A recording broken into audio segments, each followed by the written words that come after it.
We won't keep Miss Rachel or anyone else any longer than we have to, and we'll cover this information and be on our way if that's okay. So the first item we're going to talk about is the evaluation piece. We're required for our program to have 2 evaluations. We've toyed with different forms, and ironically, we've gone back to the original form and just kind of updated it. It's much easier to do one sheet of paper. I'm not going to read it to you, but you can look over it and if you have questions, you can message us. Basically, you'll go through and you will respond to each item. You will sign it with your title and the date that you completed the form, and you'll go over it with the member. And if there's any comments you want to make, you could write those in there. Then you will email the form to me at mkinser@centertech.com. And then the member will be required to upload the form into their America Learns account. And they already know that, so that's not anything that you'll have to do for them. So let's see. Use this evaluation to discuss any areas of growth that you see that needs to be brought to light. Let's see. That's basically it. The forms are actually the same. I just try to change mid-year evaluation to end-year evaluation. So so you'll know what to expect close to the end of school, end of service. And Kelly, do you have anything on evaluation? It's due January the 3rd. If you need more time, you can just let us know. The only thing I would just reinforce there, Melinda, is just to let these site supervisors know that you are our eyes in your building. We cannot be in every building. There are 54 members, and so we make visits. We like to do a couple of visits a year, one first semester and one second semester, or maybe 2 second semester if we don't get everyone visited the first semester. But you on a daily basis are our eyes and ears, and in order for America Learns to continue to fund this project, we have to show them that we've been good stewards of their money and that we're supervising properly. So, the teacher in the classroom, as well as you, the site supervisor, are supervising these members on a daily basis and are in collaboration monthly with us then. And so that's how that works, if you will. You and your teacher are their direct supervisors, and then we collaborate monthly, and then we make visits once each semester. And then also, I just to add to that, you are a mentor to this person also. So, keeping that in mind, it's not like it's an employee. Just use it as a tool to, better the experience for the member, for your students, and for you. So just look at it as a conversation piece to set goals and to work toward those. Melinda, while we're talking about mentoring and using that as a tool for conversation, can I add this? If for some reason your member is not collaborating with you, or the conversation isn't what you want it to be, if we can assist with that in any way, reach out to us. But remember, the majority of these members are young, and they may not know proper protocol for reaching out to set up appointments to talk to you. And I know you guys are really busy, and it's hard for you to go find them. But, we've encouraged them to stay in contact with you, not to aggravate you to death, but to make consistent opportunities to talk with you guys. And if there's something they're doing that, isn't exactly in line with your daily schedule, that you can talk them through. As Melinda said, if you'll be a mentor and help them through that, that would be beneficial for both you and your school as well as the member. But if there are any specific instances that you need us to intervene to help with, reach out to us. Yeah, I guess that's all I want to say on that. Well, that's good, Kelly, and that's what it's there for. We should call it a communication piece probably instead of evaluation. So maybe next year. Okay, the second thing that I want to talk about is members getting their hours in. They must claim hours every single week. Even if we don't have school, if they're out for a holiday, for a Christmas vacation, they still, in order to keep that living allowance going, they must claim hours.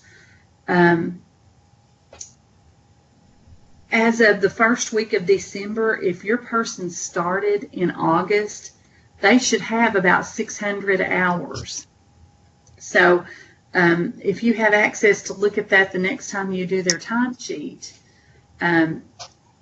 you may want to say, hey, you're not getting enough hours in this week. Let's look at some things. What can we have you do that's still going to be within the scope of our performance measures and get those hours built up, because they still have to get those hours. Even though they're behind, they still have to reach that goal of 1,700 hours.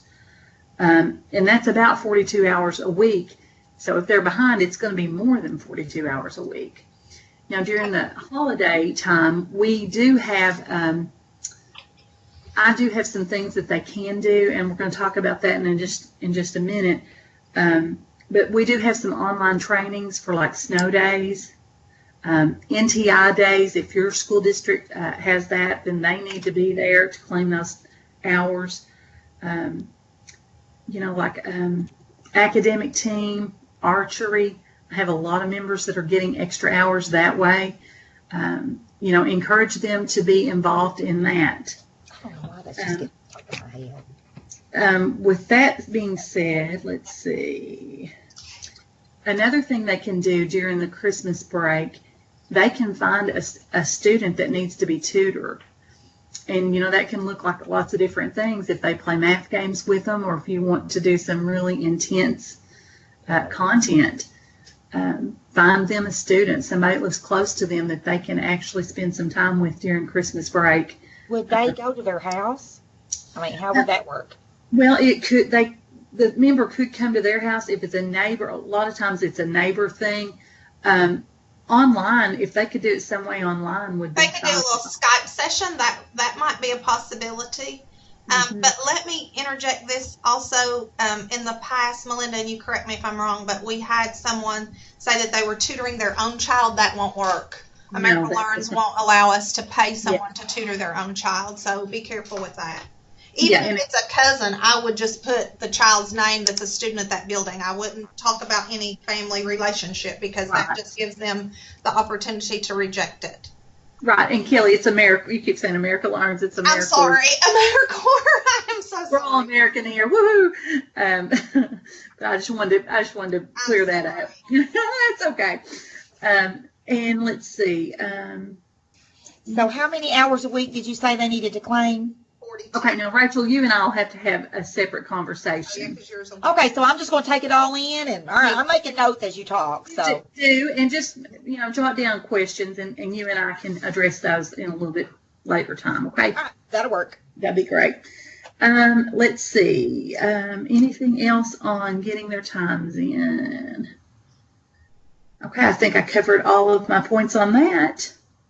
Okay, the next item on the set of topics is site visits. Those are going to begin very soon. We're required to do at least 2 visits a school year. So some will be this month, and some, of course, will be in January. So we're hoping for really good weather. What we're going to be looking for, the first thing is the signage for AmeriCorps, that you have AmeriCorps symbol somewhere when you first walk in the building. And if you don't have that, don't worry, we can help you get that. I'm also going to be looking for their schedule, member schedule, and like how they spend their time during the day, to make sure it's in line with our performance measures and we don't have any prohibited activities. Also, I'm going to be looking for their records. They have to have a hard copy of the pre-test, of course, and also of the student attendance, because they do record that in America Learns.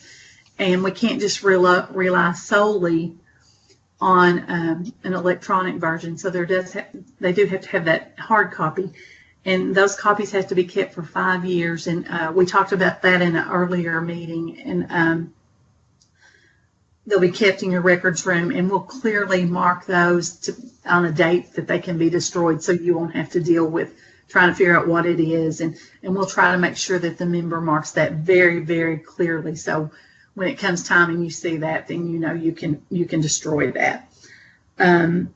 Let's see. So the pretest student attendance, the signage, the schedule, and then also if there are any issues the member has or if you have, we can clear those up at that meeting, at that site visit. Sorry. And that's all I have about site visits. Kelly, do you have anything on site visits? No, not necessarily, other than, like you said, we'll just come in and hopefully get to speak to the principal a second and the teacher a little bit. And then we told them at our meeting on last Friday that we would talk to them and ask questions much like our state director would ask if she or he were to come, so that they would be prepared in case we have an unexpected visit from the Khazars. Yes. Yes. Okay, and just one more item and then we can let you go. The next item is background checks. Those have been a source of concern for the national level, the CNCS, the Corporation for National and Community Service, who that's where the grant money comes from. And I've been with AmeriCorps for 3 years, and it just gets more and more intense. The background check procedure does, and so they've decided to do away with the way they've done it in the past. And next year they're going to have a whole new system. We had the opportunity to jump on board and try it out, and we are going to do that. Probably starting next week, I will be asking members to go and have a repeat background check. It's going to be done through FieldPrint and TrueScreen.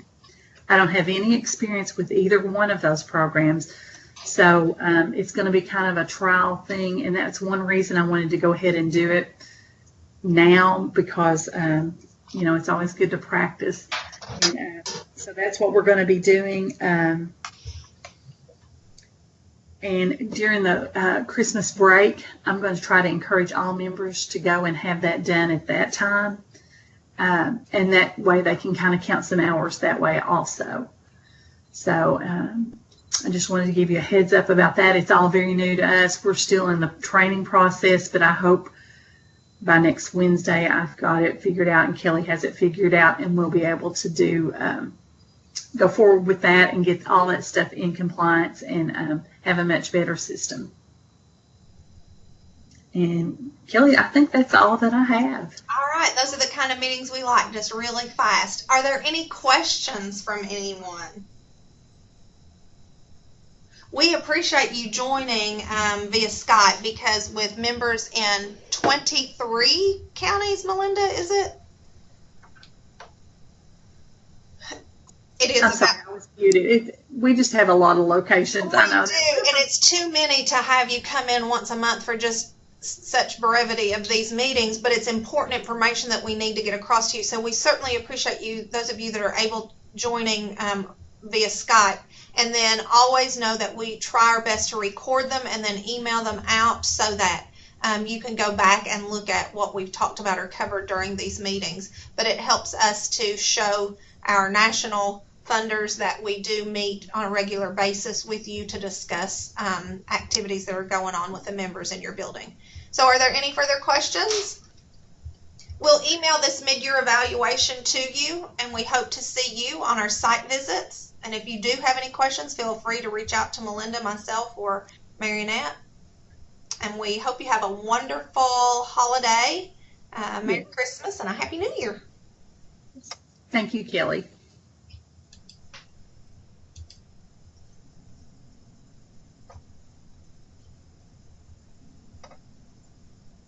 So, Rachel, do you want to ask some questions now?